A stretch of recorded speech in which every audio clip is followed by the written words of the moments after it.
There's a moment silent, almost invisible, when you realize you're losing yourself in someone else. It's not loud, it's not dramatic, it's quiet, like a slow leak in a boat. You didn't even realize was sinking. You stop choosing yourself, you start orbiting them. Your moods depend on their moods. Your worth depends on their attention. Your peace depends on their validation. And without knowing it, you shrink. You betray yourself. You abandon your own soul to stay close to someone who barely sees it. Friedrich Nietzsche saw this pattern long before Instagram Reels and text message anxiety. He called it the loss of self-sovereignty, and he believed that true power, true freedom begins when you stop needing other people to define you. Today, we're not just going to talk about letting go.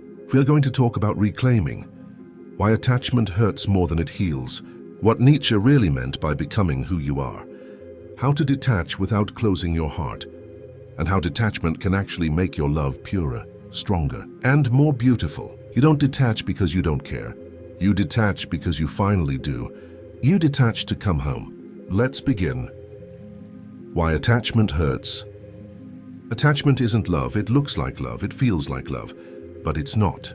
Attachment is fear wearing the mask of devotion. It's the fear of loss, fear of abandonment, fear of not being enough, clinging to someone else, as if they're the oxygen you forgot you already have. Nietzsche didn't believe we should live without connection. He believed we should live without dependency. The difference is everything. Dependency says, if you leave, I am nothing. Connection says, even if you leave, I am whole. Dependency turns people into lifeboats. Connection turns people into companions. When you attach from fear, you grip. When you connect from wholeness, you flow. Attachment hurts because it's built on scarcity. Real connection heals because it's built on overflow. You already have what you're looking for. You just forgot. Nietzsche's view of attachment and power. Nietzsche wasn't just talking about romantic relationships when he warned against attachment. He was talking about all relationships, romantic, social, even ideological. He believed that when you give someone else the power to define your worth, your values, your truth, you lose the very thing that makes life meaningful. Your self-mastery, your sovereignty, your authenticity, he said. He who cannot obey himself will be commanded.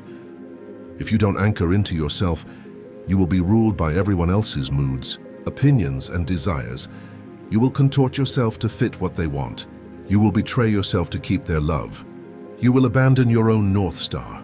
And Nietzsche's ultimate goal wasn't coldness, it was becoming.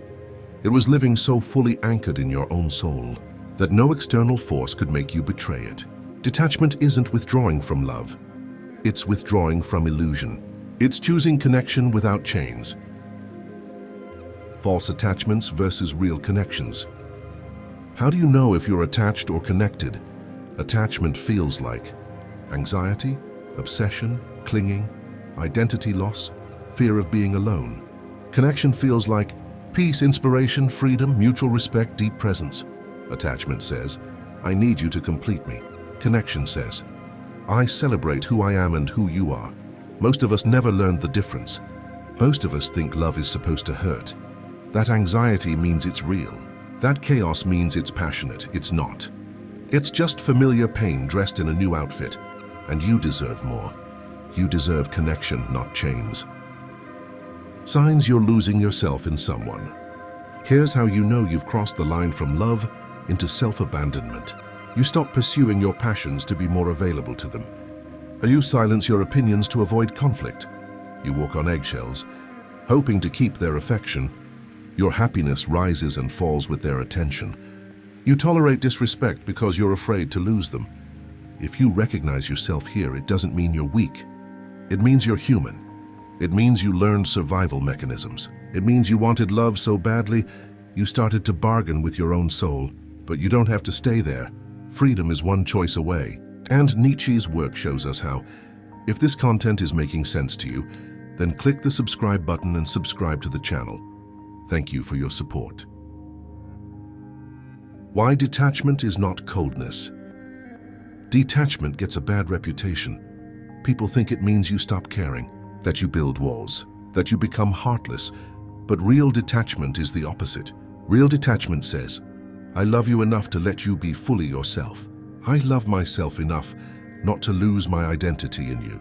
Detachment isn't the absence of love. It's the purification of it. It's removing fear, control, expectation. It's loving from a place of fullness, not emptiness. You don't detach because you don't feel. You detach because you feel everything, and you finally refuse to confuse love with possession. You stop gripping. You start allowing. You realize that anything that must be gripped to stay isn't truly yours to begin with. You are not meant to be chained. You are meant to be free, and so are they. How to practice detachment daily.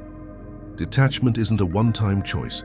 It's a daily practice, a mental ritual, a spiritual hygiene, a slow rewiring of how you respond to life, to people, to your own mind.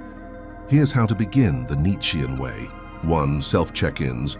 Ask yourself every morning, where am I giving my peace away today? Who or what am I hoping will make me feel whole? These questions reveal the hooks, the places where you're abandoning yourself without realizing it. 2. Micro-releases. Each time your expectations aren't met, when they don't text back, when someone disappoints you, pause, breathe, say inwardly, I release this from controlling me. These micro-detachments add up. They train your nervous system not to grip. 3. Return rituals. Create daily rituals that anchor you back to yourself. Solitude walks without music. Sitting in silence with a journal. Morning meditations with affirmations like, I am not lacking. Repetition rewires. 4. Boundaries as spiritual armor. Set boundaries not just to protect your time, but your energy, your vision, your sacred fire. Nietzsche believed in protecting your becoming from all that would dilute it. Boundaries are not barriers. They are devotion to your truth. 5. Witness, don't react. When you feel jealousy, fear, or neediness, pause. Say, this is not me. This is an old story. Breathe through it, watch it without judgment. In doing so, you create distance, power, sovereignty. This is what daily detachment looks like. 1,000 small inner victories, each one a reclaiming of your soul. Nietzsche's inner freedom. Nietzsche's greatest teaching was not rebellion. It was inner revolution. He believed that the greatest threat to your becoming was conformity, not just to rules, but to emotional dependence on the herd. He wrote, become who you are, but how can you, if yourself is shaped by needing to be liked, approved, loved, needed? Detachment is freedom from needing to be understood, from shaping your worth by how others respond. It's the art of living from within, not performing for outside, he also said. And those who were seen dancing were thought to be insane by those who could not hear the music. When you begin detaching, people may think you've become cold, arrogant, distant, but in truth, you're dancing to a song they don't yet hear, the music of your own soul. Nietzsche saw solitude not as isolation, but sacred space, the cocoon before transformation, the silence that births clarity. He believed that until you stop fearing aloneness, you will always be vulnerable to manipulation. Detachment isn't disconnection. It's remembering that you are already connected to something deeper, greater, truer than approval. When you stop chasing belonging, you find it within. Practical detachment exercises. These aren't trends, these are soul practices. 1. Inner sanctuary. Visualization. Visualize a sacred room within you. No one else can enter unless invited. Return to it often, make it beautiful. Safe, yours. 2. Detachment mantra. Repeat, I do not chase, I choose. Say it daily. Especially when triggered. Especially when tempted to abandon yourself. 3. Energetic cord cutting, close your eyes. Visualize energetic cords between you and someone you're ready to release. Use light to dissolve them gently. Thank the connection, let it go. 4. Devotion to self-ritual. Every night light a candle. Write 3 things you did that honored yourself. This is how you rebuild your sense of self as sacred. 5. Observation walks. Walk slowly in nature. Observe your surroundings without labeling. Let it be a metaphor for detachment witnessing. Without attaching, these aren't hacks, these are invitations. To remember that you are always whole. Nietzsche didn't promise detachment would be easy. He promised it would be freeing, because detachment isn't the absence of care. It's the presence of clarity. It's finally seeing. That love built on fear is not love. That peace should not require performance. That worth is not something earned externally, it's remembered internally. When you detach from what was never yours to hold, you make space for what's truly meant for you. And maybe, for the first time, you taste peace. Not the peace of silence, but the peace of self, because now You're not begging. You're not shrinking. You're not losing yourself to be chosen.